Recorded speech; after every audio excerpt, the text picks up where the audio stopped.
पर e attendance लगवाने से पहले सरकार बताए कि 98 से नौकरी कर रहे शिक्षकों की 1 जुलाई 2018 में बगैर आवेदन किए वित्त विभाग के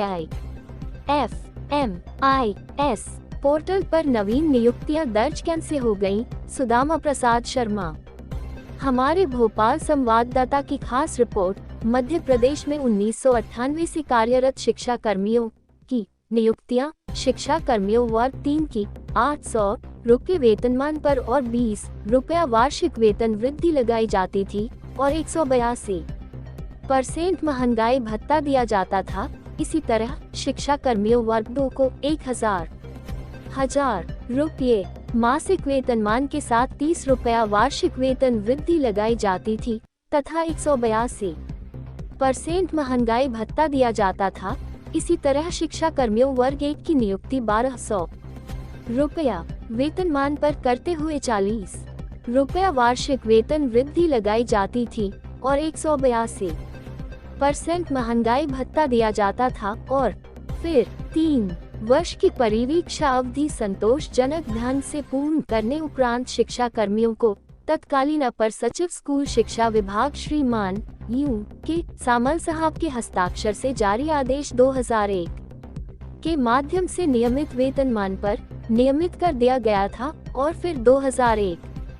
में संविदा शिक्षकों की नियुक्तियां हुई और फिर दिसंबर 4 तक के शिक्षा कर्मियों तथा संविदा शिक्षकों को श्रीमान D.P. दुबे आयोग की सिफारिशों पर तत्कालीन स्कूल शिक्षा विभाग के अपर सचिव महोदय श्रीमान J.C. भट्ट साहब के हस्ताक्षर से जारी आदेश दिनांक 30/6/2007 के माध्यम से जब अध्यापक संवर्ग का गठन किया गया था, तब 98 से दिसंबर 4 तक के शिक्षा कर्मियों और संविदा शिक्षकों की सेवा अवधि की गणना उनको उपादान राशि, ग्रेजुएटी की राशि का भुगतान कराने और पुरानी परिवार पेंशन योजना का लाभ मिलने के लिए तत्कालीन अपर सचिव महोदय स्कूल शिक्षा विभाग श्रीमान R.S. चौहान के हस्ताक्षर से जारी आदेश दिनांक 14/5/1999 के माध्यम से जारी किया गया था और फिर 1 अप्रैल 2007 को स्कूल शिक्षा विभाग के अपर सचिव महोदय श्रीमान J.C. भट्ट साहब के हस्ताक्षर से जारी आदेश दिनांक 30/6/2007 के माध्यम से उक्त संवर्ग के शिक्षक भाई बहन की पिछले 9 वर्ष की सेवा अवधि की गणना निरंतरता में करते हुए 1/4/2007 में अध्यापक संवर्ग में संविलियन किया गया था। कोई नवीन नियुक्तियां नहीं हुई थी। तब स्कूल शिक्षा विभाग के अपर सचिव महोदय श्रीमान J.C. भट्ट साहब के हस्ताक्षर से जारी आदेश अनुसार सहायक अध्यापक का वेतनमान 3,000 रुपए से 5,000 रुपए रखते हुए 100 रुपया वार्षिक वेतन वृद्धि लगाई जाती थी। इसी तरह अध्यापक वर्ग 2 का वेतनमान 4,000 रुपए से 6,500 रुपया महीना वेतनमान रखते हुए 125 रुपया वार्षिक वेतन वृद्धि लगाई जाती थी और फिर इसी तरह वरिष्ठ अध्यापक का वेतनमान 5,000 रुपए से 8,500 रुपया वेतनमान रखते हुए 175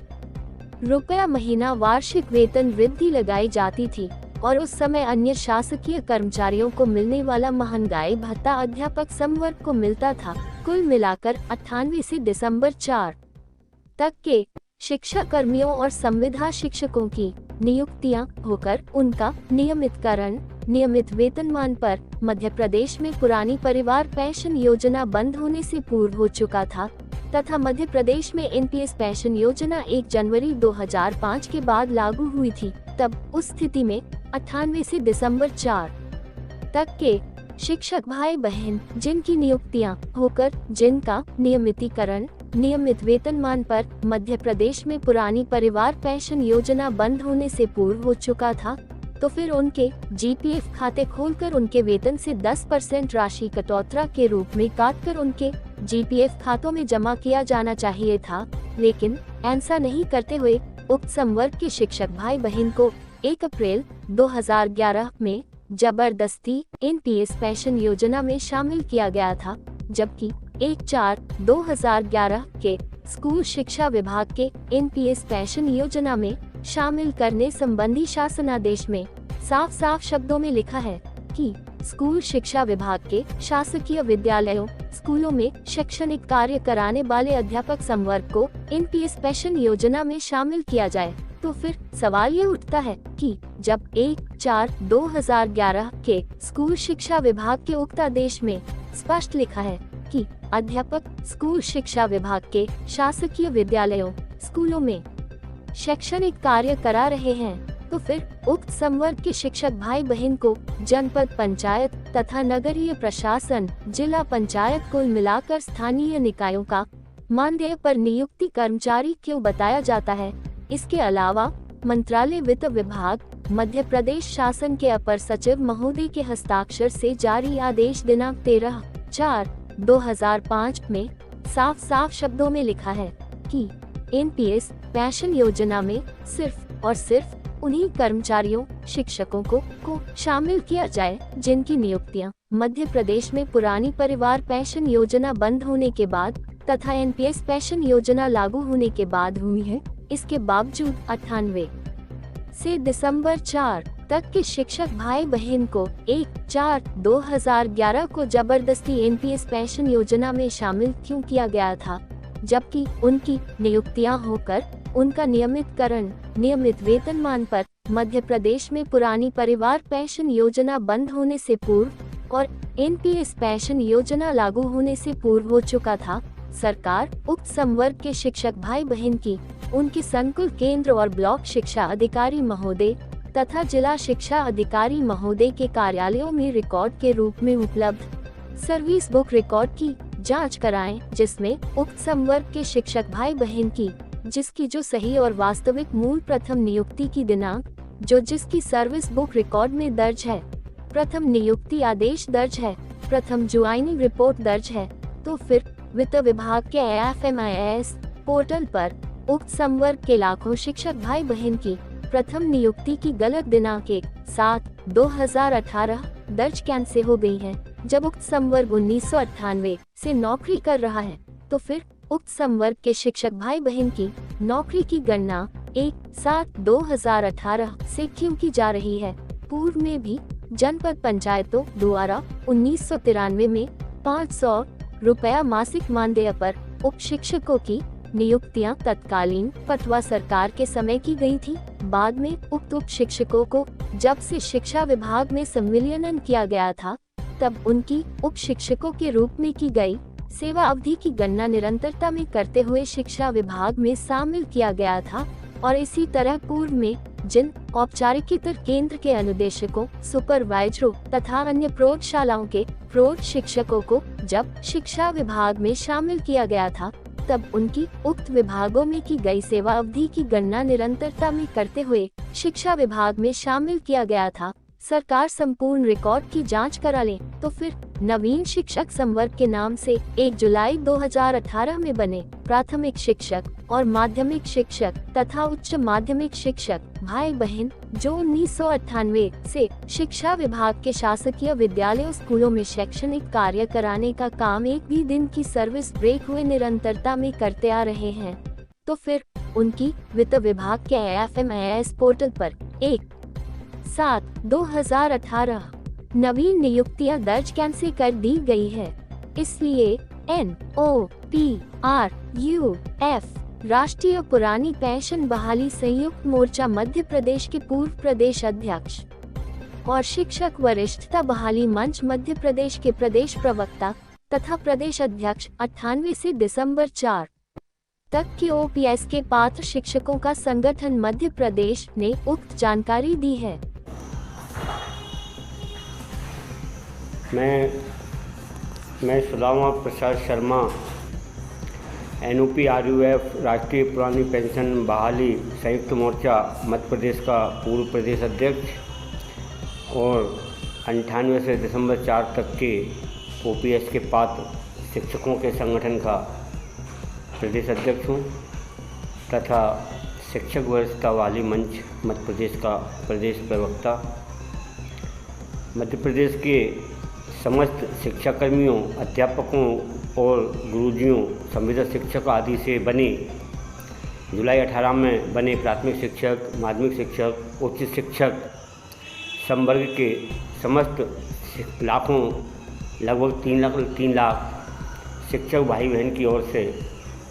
मध्य प्रदेश के यशस्वी मुख्यमंत्री महोदय, जो कि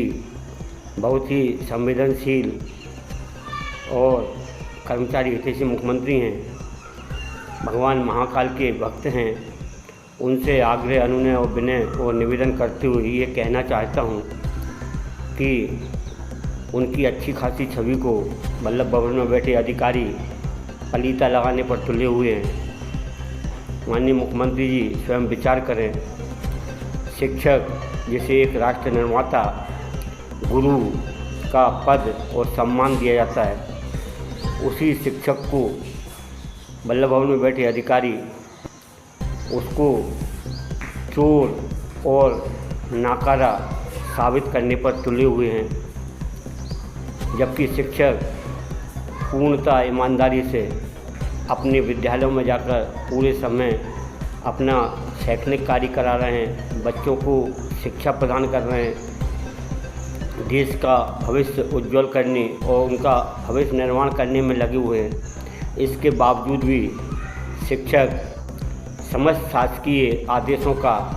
समय रहते हुए पालन कर रहे हैं और बहुत से तरह के गैर शैक्षणिक कार्यों को भी करते हैं। इसके बाद भी बहुत ही अच्छा परीक्षा परिणाम दे रहे हैं, प्राइवेट स्कूलों से अच्छे परिणाम दे रहे हैं। इसके बावजूद ही केवल शिक्षकों को ही क्यों ई अटेंडेंस की व्यवस्था लागू की जा रही है? अन्य जितने 52-54 विभाग हैं सरकार के, उन सभी 52-54 विभागों में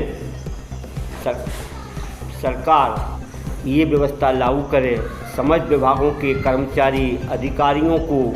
समय पर उनके ऑफिसों में, दफ्तरों में, कार्यालयों में पहुंचने, उनकी ई अटेंडेंस लगाने के लिए शासन आदेश जारी करे। केवल शिक्षकों के ऊपर ही लगाम क्यों कसी जा रही है? उनके ऊपर क्यों अविश्वास जताया जा रहा है? जबकि अन्य विभागों के अधिकारी, कर्मचारी जो खुद समय पर नहीं पहुंचते, तहसीलदार, एसडीएम, इसके अलावा डॉक्टर, थाने का टीआई, थानेदार,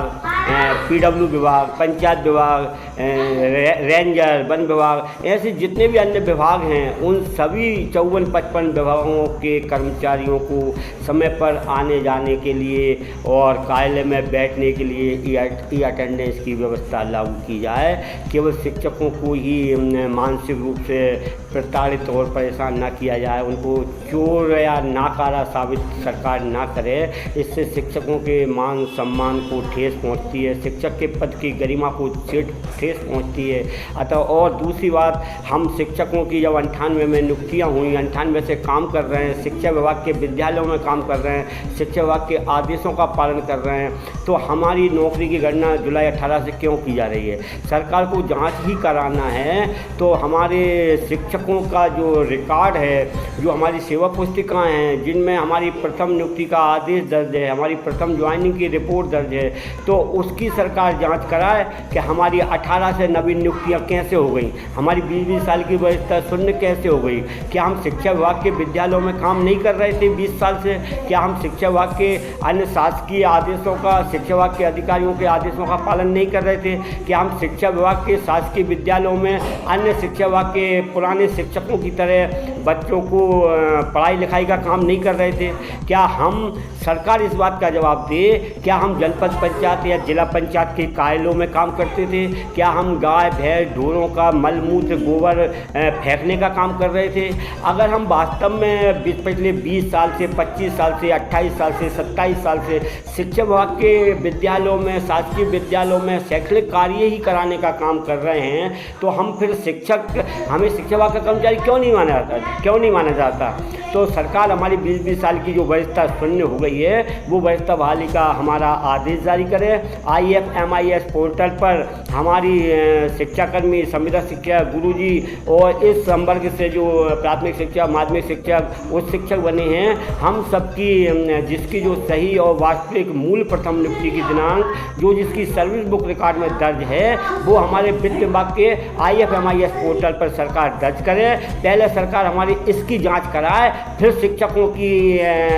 ई अटेंडेंस के नाम पर जांच कराने का नाटक करे, और नहीं तो अन्य सभी 55-54 विभागों पर पहले ये लागू करे। फिर हम भी सरकार के सभी आदेशों का